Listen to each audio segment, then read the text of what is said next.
Assalamualaikum warahmatullahi wabarakatuh. Saya Dr. Sri Malek Indrawati SKF MSI selaku tim dosen mata kuliah Teknik Kesehatan Lingkungan dalam hal ini memberikan tugas project listening kepada kelompok 3 terkait sistem sanitasi primer di mana mahasiswa melakukan analisis situasi terhadap satu bank sampah Citra Aur yang ada di Kota Medan. Mereka melakukan survei bagaimana pengolahan sampah, selanjutnya menyusun blueprint terkait permasalahan sampah yang ada dan menghasilkan output blueprint tata kelola sampah komunal. Mari kita saksikan kegiatan mereka.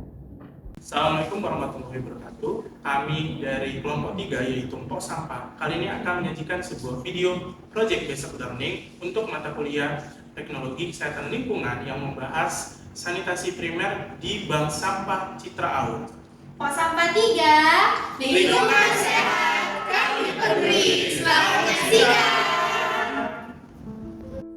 Selama ini, sampah di kawasan seringkali hanya sekedar dibuang, menumpuk tanpa dimanfaatkan lebih lanjut. Disinilah fungsi vital dari bank sampah itu, di mana kami sendiri memilih lokasi yaitu Bank Sampah Citra Aur yang berada di Kelurahan Aur di Kota Medan. Bank sampah ini ditujukan untuk mencapai tujuan pembangunan berkelanjutan SDGs nomor 3, kehidupan sehat dan sejahtera, SDGs nomor 6, air bersih dan sanitasi, SDGs nomor 11, kota dan pemukiman berkelanjutan. Pada kesempatan kali ini kami berkunjung untuk mempelajari bagaimana proses dan pengelolaan sampah di Bank Sampah Citra Aur, dan juga kami mempelajari bagaimana sanitasi primer yang telah diterapkan di sana, dan juga nantinya kami akan memberikan rekomendasi untuk sanitasi primer kepada Bank Sampah Citra Aur ke depannya.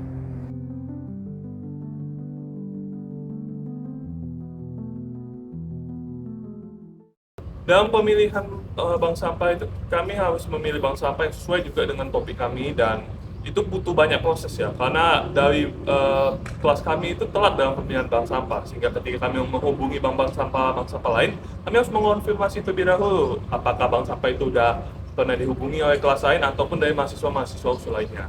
Kami mendapatkan beberapa penolakan, dan kami ketika menelepon langsung ke bank sampah tersebut dan datang langsung, mereka sudah mengatakan gitu bahwa mereka sudah dihubungi oleh mahasiswa usul lainnya yang kami tanya langsung juga memang dari Fakultas Kesehatan Masyarakat. Hingga kami akhirnya menghubungi Bank Sampah Citra Aur sendiri. Bank sampah tersebut belum pernah dihubungi oleh mahasiswa dari Kesehatan Masyarakat USU, sehingga ketika kami meminta kerjasamanya, mereka meminta untuk dilakukan pembuatan surat langsung dari fakultas sebagai tanda bahwa ini merupakan kegiatan yang resmi. Jadi kami sendiri langsung pada hari tersebut langsung membuat surat dan mengajukannya langsung kepada tata usaha fakultas. Kemudian sebelum kami turun ke dalam ke lapangan, kami mengirimkan surat langsung yang sudah ada segel fakultasnya sebagai tanda bahwa kegiatan ini merupakan kegiatan resmi. Kami sendiri menghubungi dari kader bank sampah tersebut, yaitu Pak Icap, yang kami kirim surat secara online, dan kami membuat perjanjian gitu, untuk bahwa kami akan melakukan kegiatan pada hari dan waktu tersebut. Jadi sebelum kami ke bank sampah, kami buat beberapa pertanyaan gitu supaya kami kayak tahu gitu apa yang mau kami tanyakan, apa yang mau kami pastikan. Karena kan bank sampah ini tentu berbeda ya dari masing-masing, dan kami tuh harus sesuai dengan topik yang sudah dikasih. Jadi kami nyusun sesuai topiknya, beberapa pertanyaan sesuai apa tujuannya, dan juga apa saja kegiatan yang kami pastikan, sehingga waktu kami turun bisa kami tanyakan dan mungkin bisa kami praktekkan juga secara langsung. Jadi setelah kami ngumpul di lokasi di bank sampah, kami diskusi terlebih dahulu untuk apa aja yang butuh disiapkan, siapa yang nanya, dan bagian-bagian masing-masing.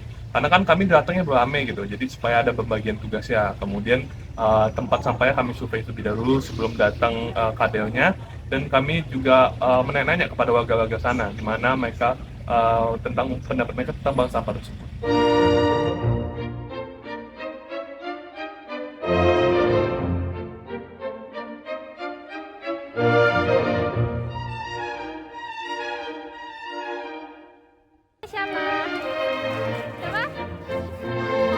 Jadi setelah kami berdiskusi dengan teman-teman kelompok, bagaimana bagaimana jalannya wawancara dan bagaimana jalannya proyek learning langsung nih ketika kami sudah berada di lapangan. Di saat itulah Pak Icap datang dengan waktu yang telah dijanjikan kepada kami. Kemudian kami disuruh masuk ke dalam ruangan yang memang digunakan untuk sebagai ruangan untuk mengumpulkan kader-kader Bank Sampah Citraur ini sebelum mereka melakukan proses pemilahan atau misalnya melakukan proses pengangkatan gitu. Dan di sana kami sudah mulai prepare menyiapkan kamera. Tentunya kami meminta izin juga kepada Pak Icap sebelum direkam, meminta kamera dan juga duduk kami di sana dan pertanyaan sudah disediakan dan di sana kami terjadinya proses wawancara dengan Pak Icap. Kan ibu-ibu, anak-anak, janganlah buang sampah ke sungai. Inilah manfaatnya. Tapi saya dan kawan-kawan tidak didorong oleh pemerintah sehingga slogan jangan buang sampah ke sungai itu hanya sebatas yang gitu-gitu aja. Setelah kami turun langsung ke lokasi untuk melaksanakan project based learning kami melakukan wawancara kepada salah satu pengurus dari Bank Sampah Citraur itu sendiri, yaitu Pak Icap.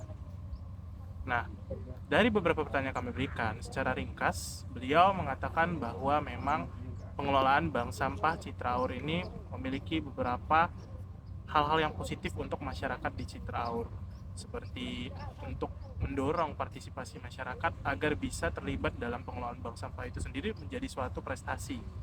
Bank sampah ini sendiri juga sudah dibentuk pada tahun 2022 oleh Pak Icap sendiri, dibantu oleh beberapa anggota-anggota di bagian kelurahan agar bisa terbentuk juga bank sampah ini, agar bisa berjalan juga di masyarakat Citraur, agar berpartisipasi juga seperti yang sudah saya sampaikan. 2022 tanggal 14 September ya, itu awal launching dari bank sampah. Awal launching ya, tidak mudah untuk bisa menjadikan ini suatu bank sampah, punya proses. Namun tentunya masih ada permasalahan karena bank sampah ini belum punya pengelolaan yang memang berkomitmen. Pengelolanya masih selalu dipegang, selalu diatur oleh satu orang, yaitu Pak Icap itu sendiri. Dan ini menjadi masalah sendiri tentunya ketika nanti pengelolaan sampah ini tidak sama sekali terstruktur, tidak ada komitmen dari masyarakat, dan juga belum ada sebuah blueprint dari pengelolaan dan juga lokasi bank sampah yang memadai. Karena ketika kami turun di sana, lokasi bank sampah itu memang dekat dengan lingkungan masyarakat. Yang tentunya nanti ini sangat dibutuhkan sekali sebuah lokasi yang lebih baik, sebuah blueprint bisa kita sebut, sebuah cetak biru, di mana nantinya pengelolaan sampah dari Bank Sampah Citraur ini lebih baik dan lebih terstruktur, sehingga nantinya bank sampah ini juga menjadi sesuatu yang memang melibatkan semua aspek lingkungan masyarakat, berkomitmen, dan juga nanti akan berdampak tentunya lebih baik lagi dan lebih sempurna. Di situ sepakatlah masyarakat. 2 minggu sekali bank sampah tersebut buka, maka ibu-ibu diharapkan sebelum 2 minggu sekali harus bisa membuat suatu kebiasaan memilah sampah di rumah. Sampah karton, sampah plastik, sampah ya macam-macam loh ya, untuk bisa mendapatkan cuan. Kenapa saya mau menjadikan ini suatu gerakan? Karena sudah sangat sering masyarakat itu diedukasi, sudah sangat banyak yang datang di bawah itu untuk bisa merubah perilaku, untuk bisa jangan lagi buang sampah ke sungai. Nah itulah, ini saya rasa bentuk eksekusi saya, ya katakanlah merubah mereka. Di depan kita ini yang saya sengaja tutup itu untuk sampah PET, sampah botol-botol apa ya? Kan kalau botol kena ujung, aku nggak apa-apa kan. Itu kalau dia sedang banyak, penuh itu semua. Buat satu ruko ini memanjang tuh sampah semua.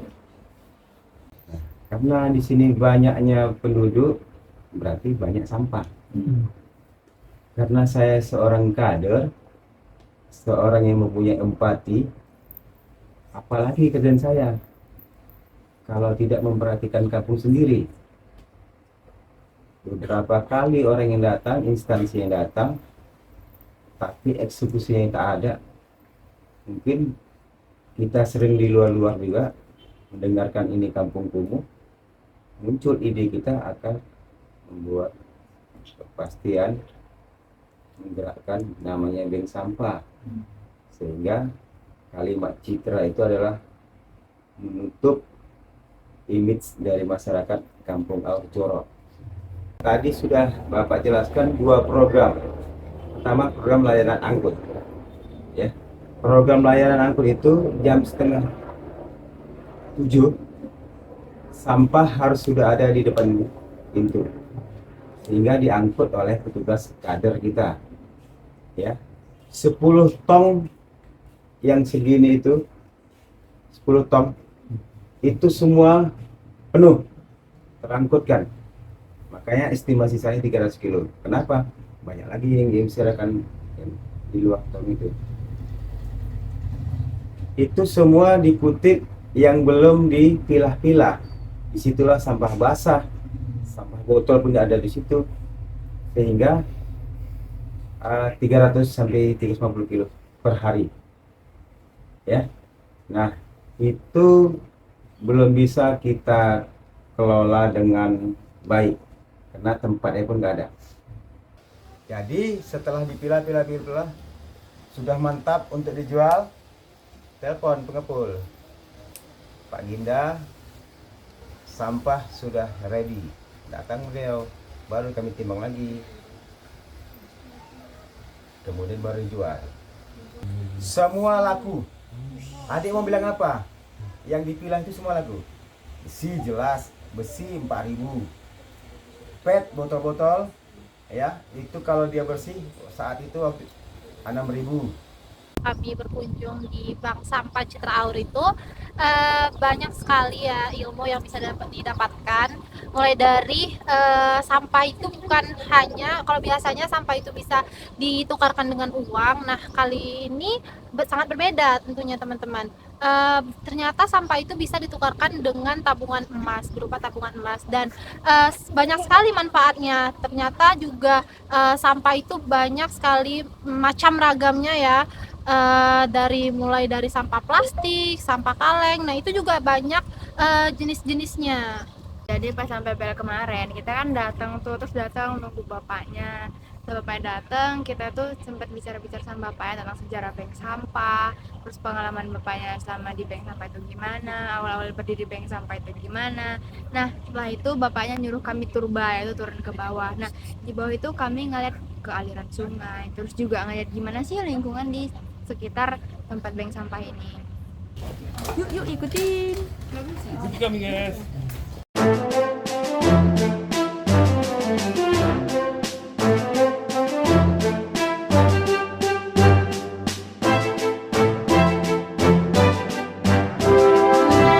Oke guys, jadi kami menuju sungai di Kampung Aur ini, dimana disitulah titik banyak sampahnya.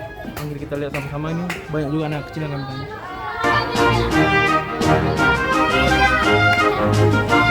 Sebelum itu kami juga diarahkan untuk mencari bantuan dari Pak Kepling yang rumahnya tuh juga di sekitaran pemukiman itu. Jadi kami datang dulu nih ke rumah Pak Keplingnya, lalu kami berdiskusi bahwasanya kami diarahkan untuk melihat-lihat bagaimana sih pengelolaan sampah yang ada di pemukiman itu gitu. Nah setelah itu kami ditemani oleh Pak Kepling dan juga salah satu ketua dari pengelola sampah yang ada di sana untuk turun ke sungai di sana.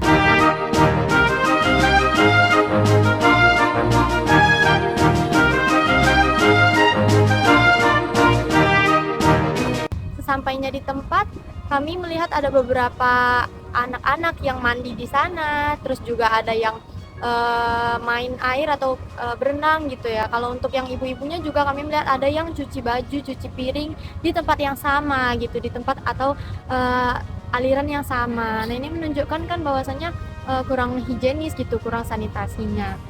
Tapi dengan adanya bank sampah yang kami wawancarai, Pak Icapnya itu mengurangi residu sampah yang ada di sana. Beberapa masyarakat di sana itu juga sudah melakukan pemilihan sampah dengan membuang sampahnya tidak ke sungai lagi, karena sebelum ada bank sampah pastinya mereka membuang sampahnya itu langsung ke sungai. Tapi saat kami turun ke bawah itu sudah tidak terlalu banyak sampah di sana, cuman itu tadi masih banyak yang mungkin MCK di sana ya, mandi, cuci kakus di sana gitu. Nah terus juga sudah kami diskusi juga di sana bahwasannya tempat itu tuh udah nggak dipakai lagi untuk buang sampah, karena kami juga melihat pemukiman yang ada di sekitar atau sebelum turun ke bawah itu bagaimana sih mungkin truk-truk sampah atau becak sampah itu mengambil sampah atau mengutip sampah dari rumah-rumah yang ada di sana, sehingga itu tadi gunanya bank sampah supaya masyarakat di sana tidak buang sampah lagi ke sungai.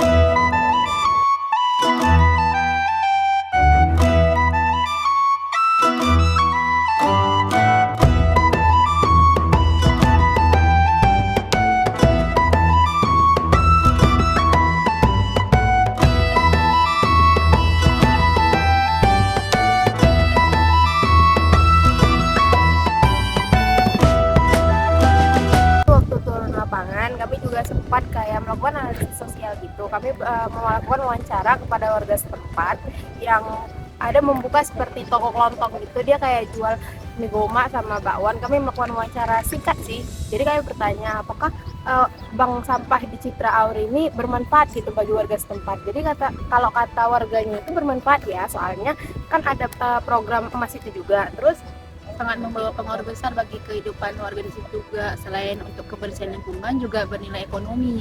Kami juga tanyakan ke ibu-ibu di sana kalau misalnya itu kan bank sampah itu baru-baru aja juga kan maksudnya dirutinkan untuk di situ, dan itu memang sangat membawa pengaruh besar bagi kehidupan masyarakat di sana.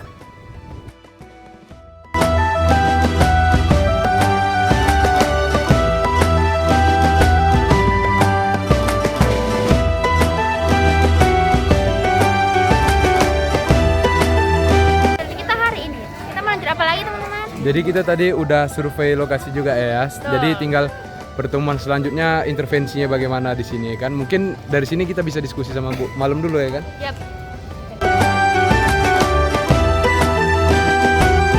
Setelah itu si bapak bilang, ayo abis ini langsung nyortir sampah bareng gitu. Jadi kami tuh bener-bener nyortir sampah bareng bapak sama ibunya.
sekarang kami lagi bantu memilah untuk tong sampah sebelum nanti akhirnya itu kan ini ada duplex namanya, itu berarti masih bisa didaur ulang lagi. Seperti kayak misalnya kardon-kardon ini masih bisa kita gunakan untuk kita kasih ke perusahaan-perusahaan atau PT-PT masih menggunakannya. Kemudian ini ada sarang telur, memang sarang telur ini kan masih bagus kondisinya. Jadi dibandingkan dibuang sia-sia, itu masih bisa dimanfaatkan lagi oleh peternak telur, di mana nanti bisa digunakan untuk meletak telur kembali. Jadi sedangkan yang ini dalam kondisi rusak itu tidak bisa lagi. Jadi yang dalam kondisi rusak ini nantinya dia akan dikilokan aja. Berarti nanti akan dihancurkan dan akan dibuat kertas ulang kembali. Oh, berarti ini nanti ini masih bisa dipisahkan ya? digunakan. Kalau ini nanti diolah lagi. Oh, siap-siap.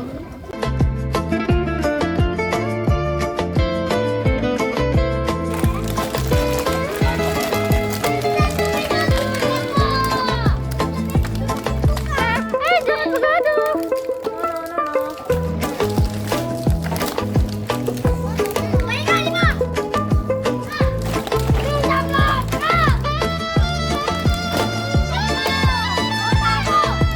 Awas ya, itu tajam.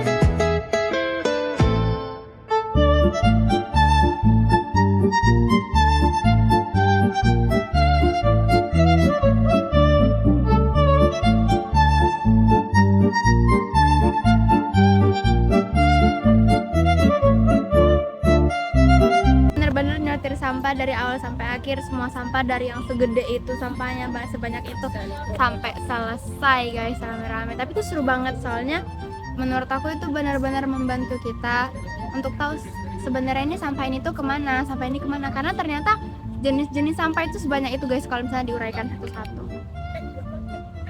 Nah, bank sampahnya ini sendiri berada di dalam sebuah gang, di awal gang sebelum dia masuk terlalu dalam ke bawah mendekati Sungai Deli. Untuk lokasinya sendiri itu sangat dekat sekali dengan pusat kota. Spesifiknya bank sampahnya ini cukup simpel sebenarnya, dia seperti petak gitu doang, bak yang terbuka yang memang berisi sampah ya, yang sudah dipilah-pilih. Untuk penutupnya sendiri dia hanya memiliki terpal yang bawahnya itu semen. Adapun inovasi kami untuk bank sampah ini, karena yang kami temukan terkait apa yang kami dapat pas turun lapangan kemarin adalah tempat cuci tangan yang tidak tersedia atau sanitasinya. Jadi saat kami membersihkan dan memilah-pilih sampah, kami tidak menemukan akses untuk cuci tangan pada saat itu. Jadi pihak Kelurahan Kampung Aur menyediakan air di ember saja untuk kami mencuci tangan. Jadi kami menginovasikan sebuah tempat cuci tangan yang bisa dibilang smart karena konsepnya itu no touch. Jadi untuk menggunakan air atau menyalakan airnya itu dengan menekan pedal yang ada di bawah tempat cuci tangan tersebut, yang dimana nanti air tersebut tersalurkan dalam pipa dan tersalur ke wastafel yang akan tempat cuci tangan tersebut. Nah, adapun inovasi lainnya adalah sabun cuci tangannya. Nanti ada dispenser yang bahkan no touch juga yang akan kami buat. Jadi memang betulan tidak ada menyentuh sebuah tempat cuci tangan tersebut gitu. Nah, di atas tempat cuci tangannya akan ada tandon yang berisi sekitar 10 liter air. Nah, itu mungkin cukup untuk 10 kader atau 10 orang lah yang telah melakukan pemilahan sampah. Nah, tandon tersebut akan diisi setelah habis dan akan dialokasikan ke dalam tempat cuci tangan itu. Itu ada di tempat sampah itu diletakkan di bawah situ. Kemudian bukan utara sampah cuci laut, biar sampah itu dia sama menyediakan tempat sampah bisa untuk sampah kering dan organik. Jadi di sekolah edukasi masyarakat ini yang kami lihat itu bahwa masyarakatnya sendiri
blueprint. Setelah kami presentasi dengan Bu Malam, kami dapat beberapa revisi khususnya tentang blueprint, yang dimana saran dari teman-teman yang ada di kelas juga dan juga saran dari Ibu, kami harus memperbaiki desain blueprint ini. Kan kemarin masih agak yang kurang lah gitu, masih kurang nih alur-alur dari blueprint kami.